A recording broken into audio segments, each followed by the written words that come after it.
విహారి కలిదోషహారియై సర్వభూపాలురకు సిరులను కలిగించు మోహిని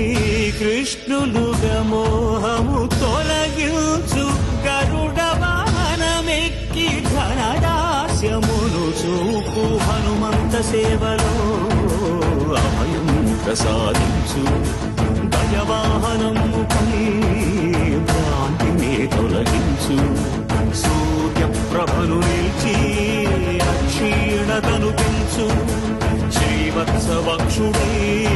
ఆ చంద్రప్రభను విహరించు రథమెక్కి మనోరథమెక్కి మరిన వాంఛలను త్రుంచగా రయమెక్కి హరిహయమెక్కి కరుణ